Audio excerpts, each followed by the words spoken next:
नमस्कार उत्तराखंड। उत्तराखंड की माँ, माटी मानुष, जल जंगल जमीन की आवाज़, आपका राष्ट्र नीति उत्तराखंड। दोस्तों, आज उत्तराखंड स्थापना दिवस है और आज उत्तराखंड नामा में इस उत्तराखंड राज्य के बनने की पूरी रिसर्च करके हम आपके लिए लेके आए हैं।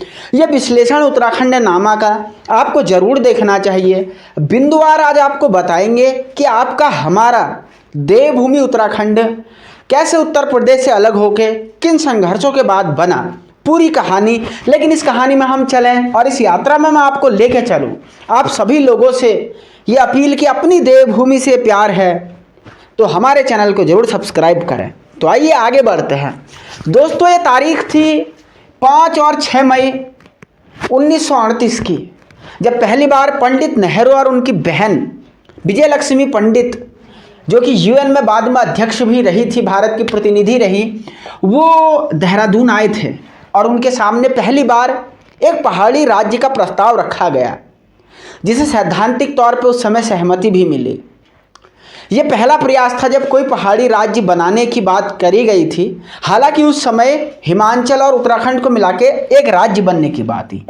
इसके बाद नैनीताल गैजेटियर नाम का एक अखबार था, जिस अखबार ने सबसे पहली बार हिल स्टेट यानी पहाड़ी राज्य जैसी कोई राज्य हो सकता है, इस कल्पना को साकार किया और एक शब्द दिया, हिल स्टेट।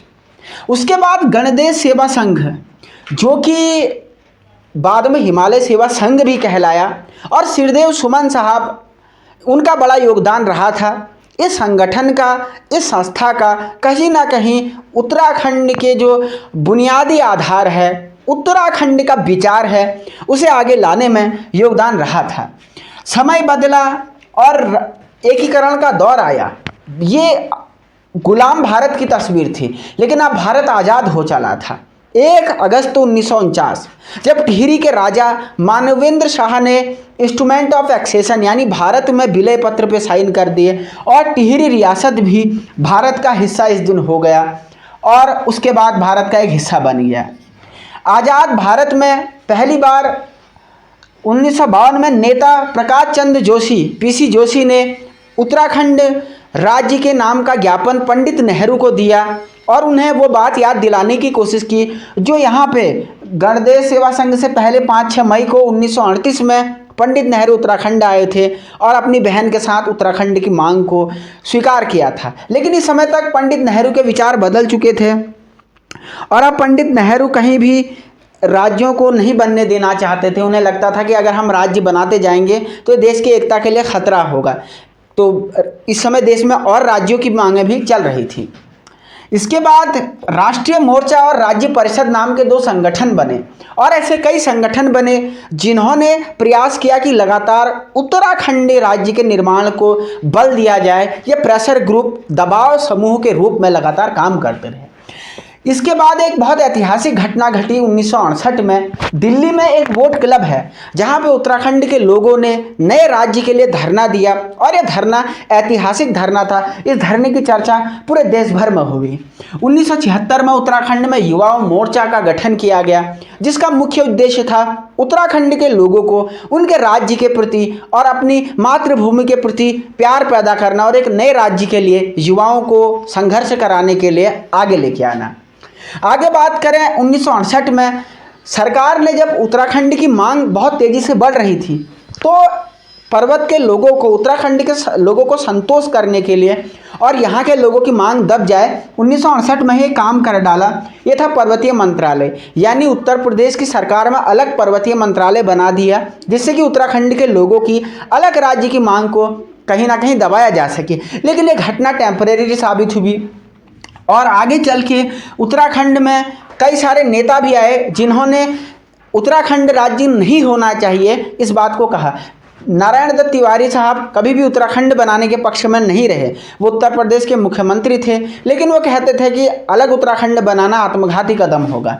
गोविंद वल्लभ पंत साहब, उनकी मृत्यु हालांकि 7 मार्च 1961 को हो गई थी, लेकिन उसके बावजूद भी वे जब तक देश के गृह मंत्री रहे, उत्तराखंड के अल्मोड़ा गाँव से वो थे, खूंट गाँव से थे, लेकिन फिर भी उन्होंने कभी उत्तराखंड का समर्थन नहीं किया।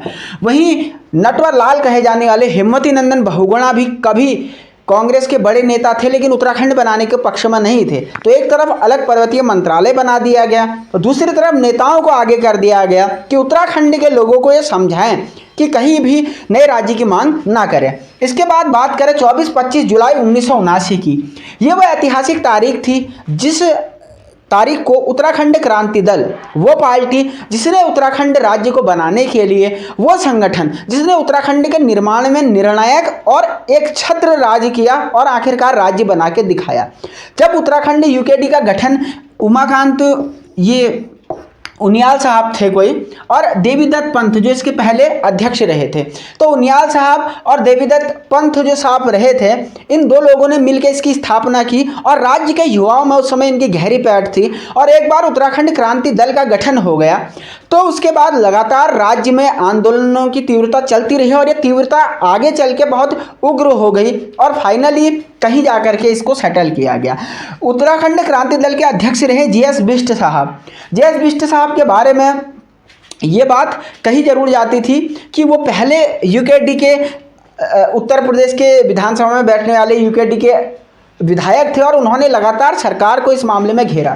त्रिपन सिंह नेगी ये जेएस बिष्ट से भी आगे निकल गए और उत्तराखंड राज्य बनाने को लेकर के इन्होंने संसद में लेटर बम फेंक दिए, यानी एक पत्र लिखा उत्तराखंड राज्य बनाने को लेकर के। तो इनकी बात नहीं सुनी गई तो इन्होंने उस कागज का गोला बनाकर अध्यक्ष के ऊपर मार दिया।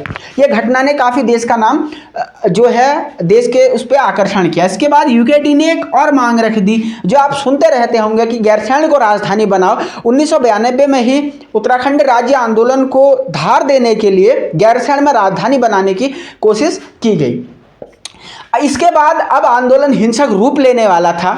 अभी तक प्रदर्शन शांतिपूर्वक और राजनीतिक रूप से हो रहे थे, लेकिन अब आंदोलन हिंसक रूप में होने लगे और उत्तराखंड के लोगों के प्रदर्शन भी उग्र होने लगे। ऐसे में 8 अगस्त 1994 को पौड़ी में घटना हुई जहां पर एक पुलिसकर्मी जीत बहादुर गुरंग की हत्या कर दी गई भीड़ द्वारा, जिसके बाद माहौल टेंस हो गया। इसके बाद खटीमा गोलीकांड 1 सितंबर 1994 को हुआ जहां पर प्रताप सिंह और भुवन सिंह जो कि क्रांतिकारी राज्य गठन थे वे शहीद कर दिए गए। इसके बाद मसूरी गोलीकांड जिसकी चर्चा से पूरा देश हिल उठा। बेलमती चौहान और हंसा धनाई यहाँ पर 2 सितंबर 1994 को शहीद हो गए। और सबसे खतरनाक कांड जिसे मुजफ्फरनगर गोलीकांड कहते हैं, 2 अक्टूबर 1994 को हुआ ये कांड जिसने पूरे देश में मुलायम सिंह यादव को कुख्यात करा दिया। रविंद्र रावत समेत कई लोग यहाँ पे शहीद हो गए। कहा गया कि उत्तराखंड की महिलाओं के साथ मुजफ्फरनगरपुर में बलात्कार किया गया। जो लोग दिल्ली जा रहे थे प्रदर्शन के लिए, आधी रात को उत्तर प्रदेश की क्रूर पुलिस ने उनकी बसों को रोका, महिलाओं के साथ बलात्कार किया, पुरुषों को मारा, बच्चों को पीटा। और इस घटना के बाद मुलायम सिंह यादव को क्रूर शासक की क्रूर साजिश इस घटना को कहा गया और पूरी देश दुनिया में मुलायम सिंह यादव की थू-थू इस घटना के बाद होने लगी।